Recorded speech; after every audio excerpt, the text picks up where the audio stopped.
Salmo 16. Guárdame, oh Dios, porque en ti he confiado. Oh alma mía, dijiste a Jehová, tú eres mi Señor, no hay para mí bien fuera de ti. Para los santos que están en la tierra y para los íntegros es toda mi complacencia. Se multiplicarán los dolores de aquellos que sirven diligentes a otro Dios. No ofreceré yo sus libaciones de sangre, ni en mis labios tomaré sus nombres. Jehová es la porción de mi herencia y de mi copa. Tú sustentas mi suerte. Las cuerdas me cayeron en lugares deleitosos, y es hermosa la heredad que me ha tocado. Bendeciré a Jehová, que me aconseja.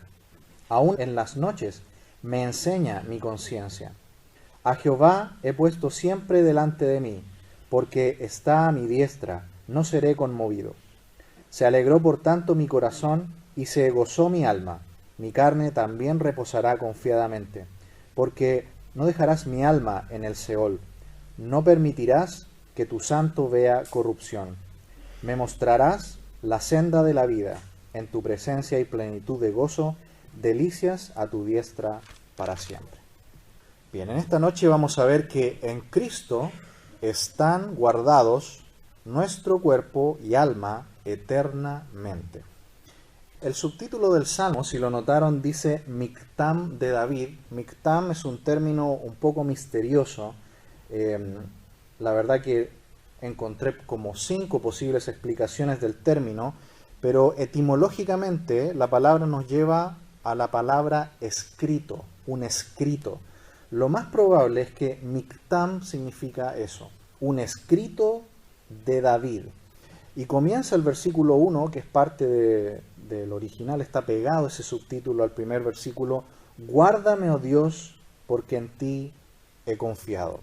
No sabemos el contexto en el cual David escribió este salmo, pero él está pidiendo protección a Dios y le pide: guárdame, oh Dios. Vamos a ver que a través de este salmo es una petición de protección de la muerte y de las consecuencias del pecado. Tal como Jesús en Juan 12:27, recuerdan que él dijo: sálvame de esta hora. El Señor Jesús confiaba que el Padre lo iba a levantar de los muertos y que sería limpio e inocente en el momento de dar su vida, habiendo sido hecho pecado por nosotros. Esto debemos pedir: Señor, protégenos, guárdanos, a nuestra familia, a nuestros niños, nuestra vida. Solo en Él es el único en el cual podemos confiar. No hay otro al cual podamos ir. Así parte este salmo. Guárdame, Señor, porque en ti he confiado. No confío en mis capacidades, no confío en mi habilidad, en mi fuerza. Mi confianza está totalmente en aquel que todo lo puede. Yo no puedo hacer todo, ¿cierto? Nosotros no tenemos la capacidad de abarcarlo todo. El único que puede hacer eso es Dios solamente. Oh alma mía, dijiste a Jehová, tú eres mi Señor, no hay para mí bien fuera de ti. Noten la expresión que es muy común en los salmos: oh alma mía.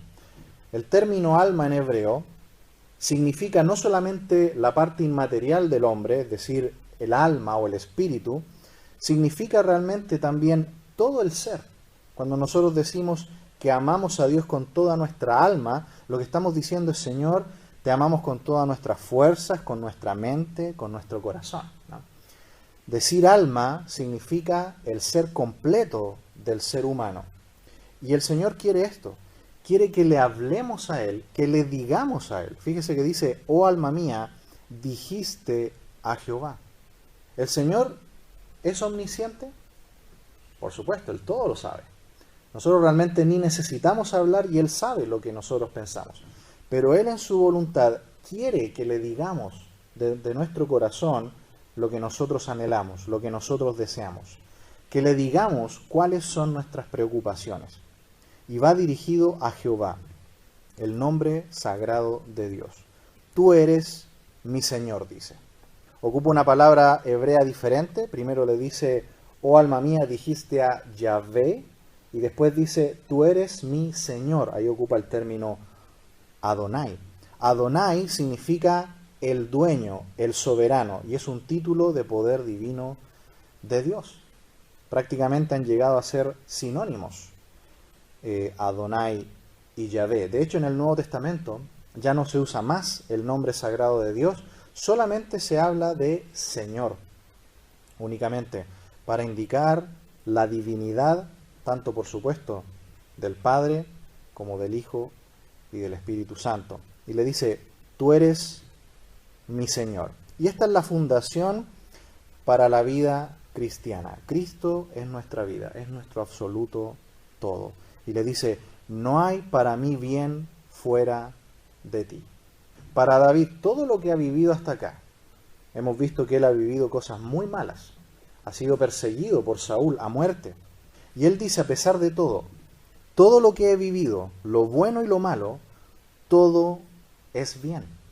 Como dice también Romanos capítulo 8, que a los que aman a Dios, todas las cosas les ayudan a bien. Es decir, todo verdadero bien en nuestra vida está subordinado a Dios.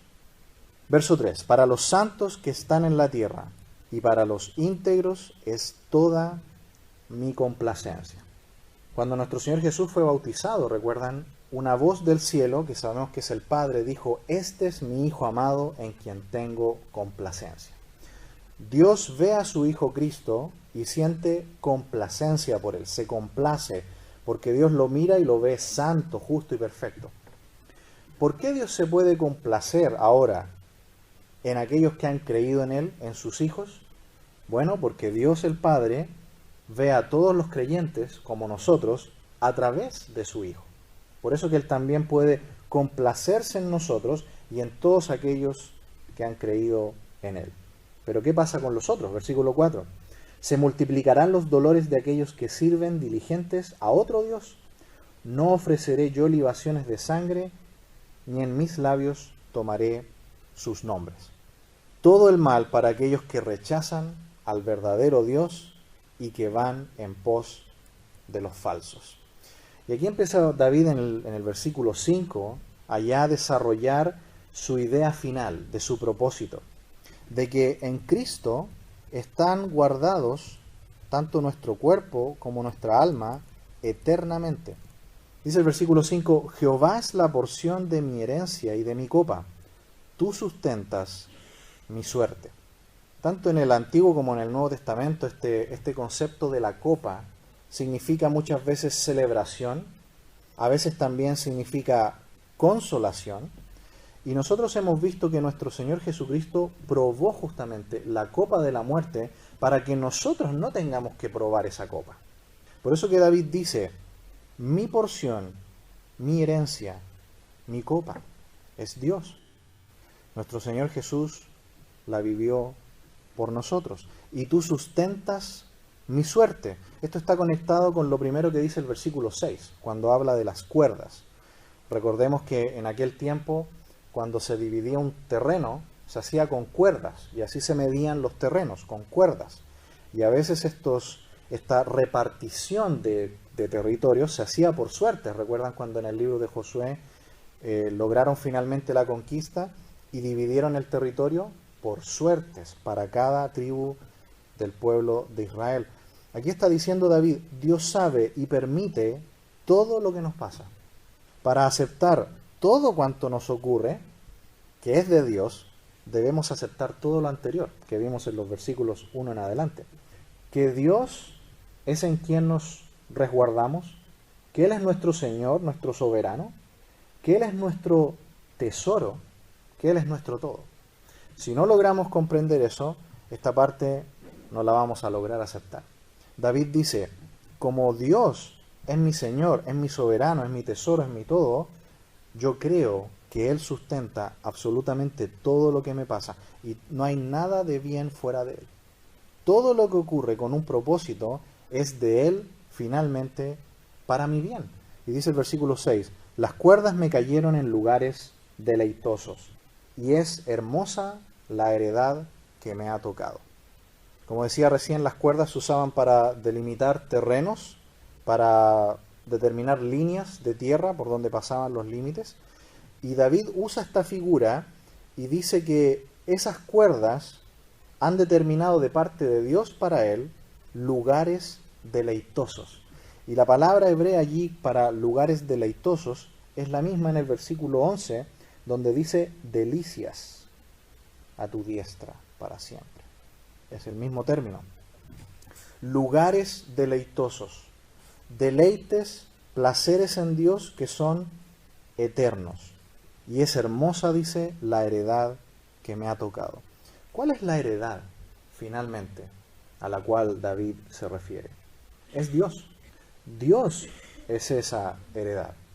Nosotros a veces pensamos que nuestra heredad es el cielo o es una mansión allí en la ciudad de Dios, en las calles de oro. Pero ¿cuál es la verdadera heredad?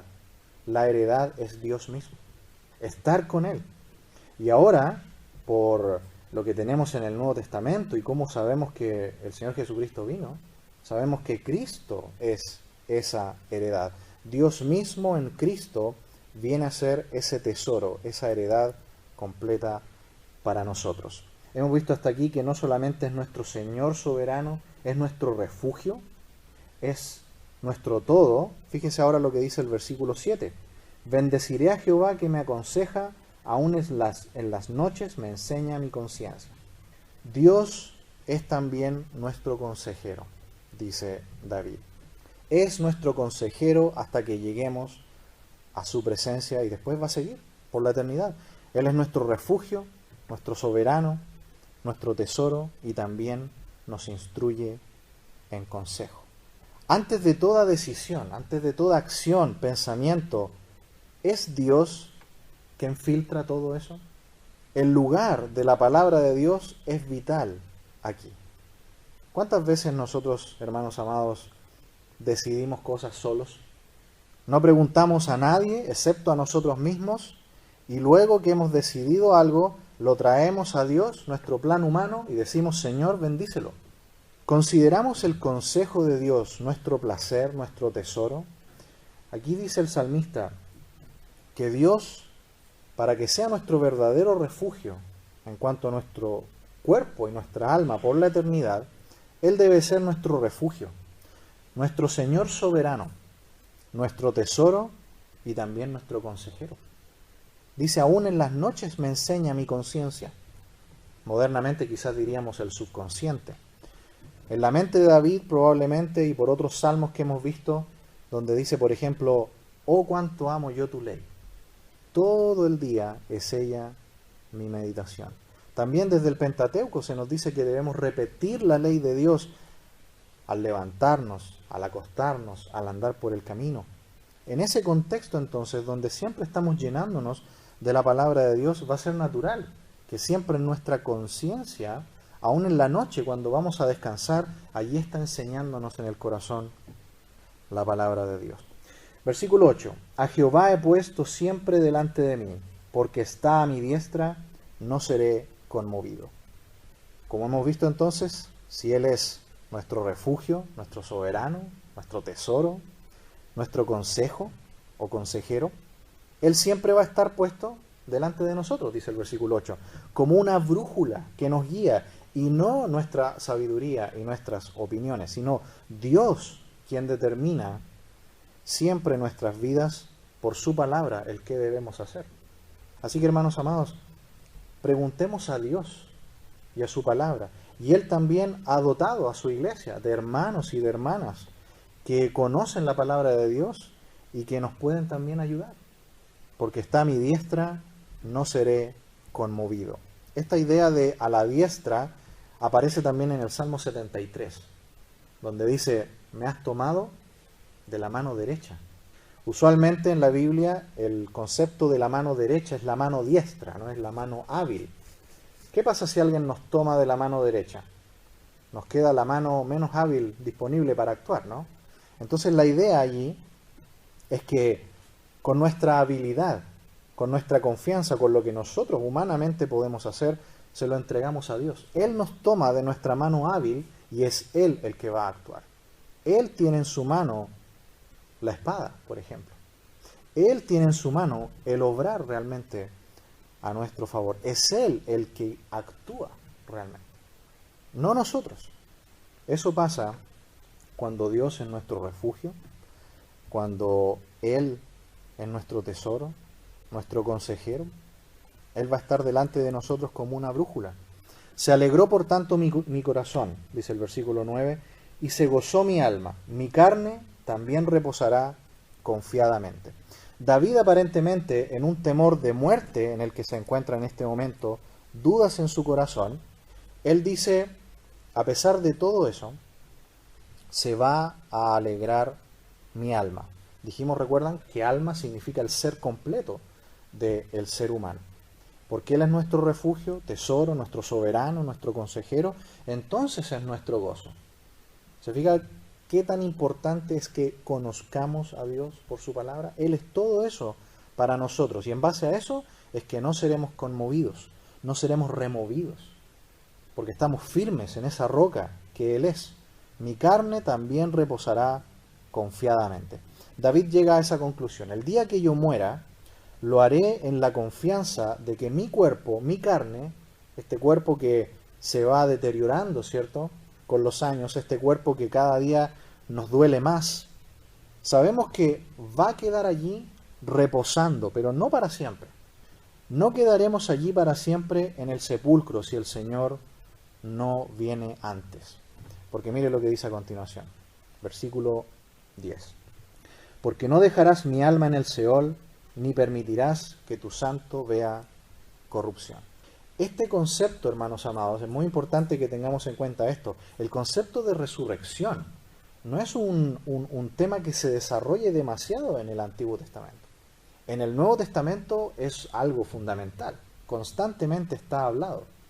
Pero en el Antiguo Testamento no tanto el concepto de resurrección. Por eso este pasaje es tan valioso. En el Salmo 49, verso 15, dice, pero Dios redimirá mi vida del poder del Seol, porque Él me tomará consigo. También el Salmo 73, versículo 24, dice, me has guiado según tu consejo y después me recibirás en gloria. ¿Cuál es la confianza entonces que nos está mostrando aquí David? Que en Dios podemos confiar plenamente en lo que va a ser el futuro eterno, tanto de nuestro cuerpo, como vamos a ver también ahora, de nuestra propia alma. En una ocasión el profeta Natán, hablando con David, permítame leerle este pasaje, segundo de Samuel capítulo 7, versículos 12 y 13. Mire lo que le dijo el profeta Natán a David. Le dijo, y cuando tus días sean cumplidos y duermas con tus padres, yo levantaré después de ti a uno de tu linaje, el cual procederá de tus entrañas y afirmaré su reino. Si dejamos de leer ahí y dejamos pendiente el 13, podríamos pensar que a quién se refiere. ¿Quién fue rey después de él? Y afirmó el reino. Su hijo, ¿cierto? Su hijo Salomón, porque ahí dice, él va a proceder de tus entrañas. Pero mire lo que dice el versículo 13.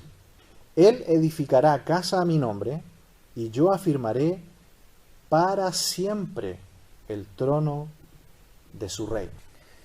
Ese elemento, y si uno lee el pasaje completo, se da cuenta que no es solamente una profecía concerniente a su hijo Salomón, porque aquí está hablando de un reino eterno, de un descendiente que viene de David, que va a venir en el futuro y que va a establecer un reino eterno de Dios.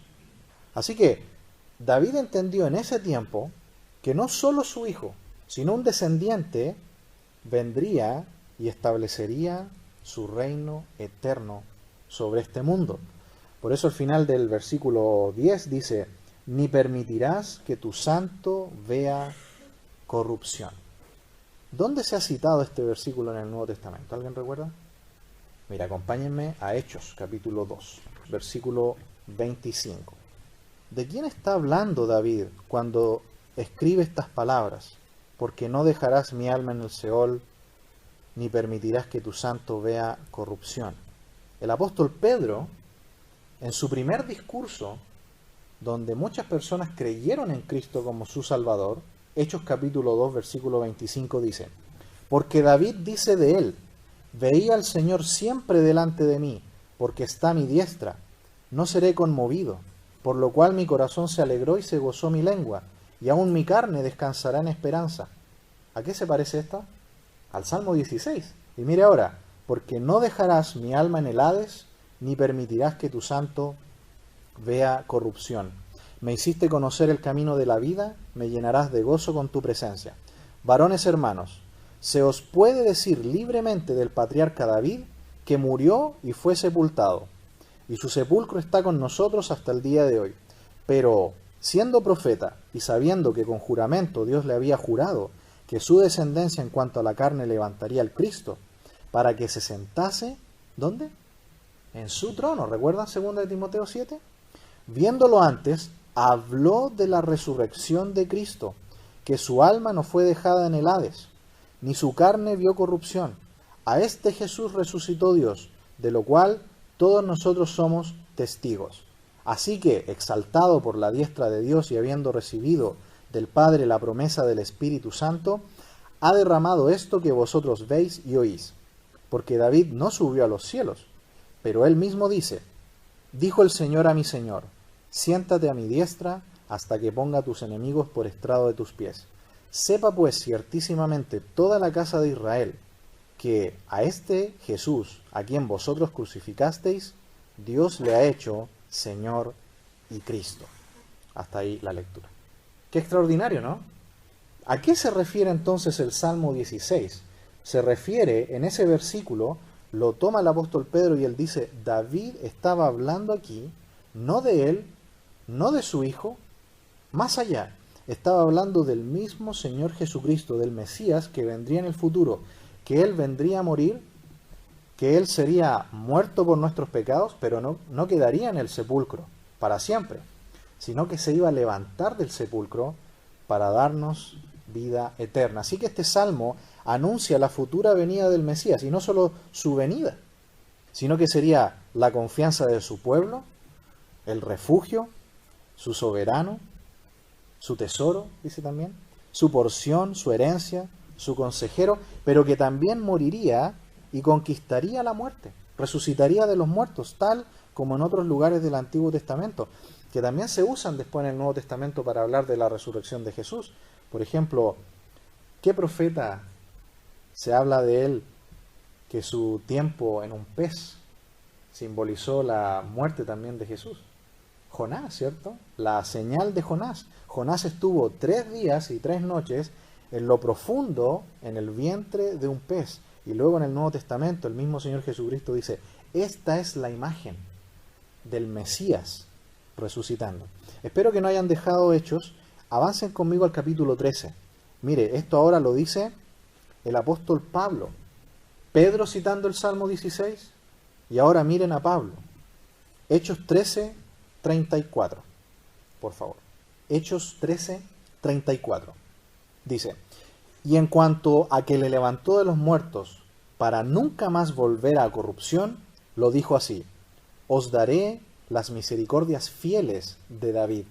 Por eso, dice también en otro salmo, el 16, ¿no? No permitirás que tu santo vea corrupción, porque a la verdad David, habiendo servido a su propia generación, según la voluntad de Dios, durmió, y fue reunido con sus padres, y vio corrupción, mas a aquel a quien Dios levantó, no vio corrupción. Volvamos entonces para terminar en esta noche al Salmo 16, y estamos viendo entonces que en Cristo, tanto nuestro cuerpo como nuestra alma serán guardados eternamente por Dios. Porque así como Jesús vino, murió y resucitó, de la misma manera lo hará con nosotros en aquel día y estaremos para siempre con Él. Por eso David termina este salmo de la manera más majestuosa posible con este versículo 11. Me mostrarás la senda de la vida, en tu presencia hay plenitud de gozo, delicias a tu diestra para siempre. Me mostrarás la senda de la vida. En otra ocasión, en el Salmo 23, él dice, este camino es el valle de sombra y de muerte, ¿no? Hasta que nos encontremos con el Señor. Como el Mesías resucita, es el primogénito de los muertos, se le llama en el Nuevo Testamento, es decir, que es el primero en resucitar para no volver a morir nunca más y dar vida a todos aquellos que crean en Él. ¿Qué marcas tienen aquellos que tienen el Espíritu de Cristo, el Mesías? Que Él es nuestro refugio, nuestro tesoro, es nuestro soberano, es nuestro consejero. Y nos gozamos en Él, dice, en tu presencia y plenitud de gozo. Todo esto, hermanos amados, trae gozo. Y David no alcanzó a ver todo esto, pero nosotros sí. Y a pesar de eso, David ya se gozaba. ¿Cómo nosotros no nos vamos a gozar en el día de hoy? Grandemente. Y este es un gozo interno, no es un objeto externo, sino que es una persona omnipotente, omnisciente y omnipresente que vive dentro de nosotros, que es Dios. Por eso este gozo debiera estar siempre en nosotros. No podemos perder la oportunidad por poner nuestros ojos en este mundo y en sus cosas de no estar gozosos. El gozo debiera ser la cualidad continua de nosotros, porque en Cristo, tanto nuestro cuerpo como nuestra alma están guardados eternamente en los cielos. Así que llenura de gozo tenemos en Cristo si aplicamos este salmo. Delicias a tu diestra para siempre. Delicias para nosotros, porque nuestro Señor Jesús vivió nuestras miserias. Dice Primera de Pedro 1:10, los profetas que profetizaron de la gracia destinada a vosotros inquirieron diligentemente, indagaron acerca de esta salvación, escudriñando qué persona y qué tiempo indicaba el Espíritu de Cristo que estaba en ellos, el cual anunciaba de antemano los sufrimientos de Cristo y las glorias que vendrían tras ellos. Vimos en esta noche, hermanos amados, aquí en el Salmo 16, que en Cristo están guardados nuestro cuerpo y nuestra alma eternamente. Y esto debe, hermanos amados, llenarnos de gozo. Llenarnos de gozo. Poner toda nuestra confianza en aquel que es nuestro Señor, nuestro soberano, nuestro refugio. Él es nuestro consejero también. Él es nuestro todo, es nuestro tesoro. No desperdiciemos nuestro tiempo con nuestros ojos aquí en el mundo, siendo que nuestra esperanza está allá con Cristo en la eternidad. Vamos a orar.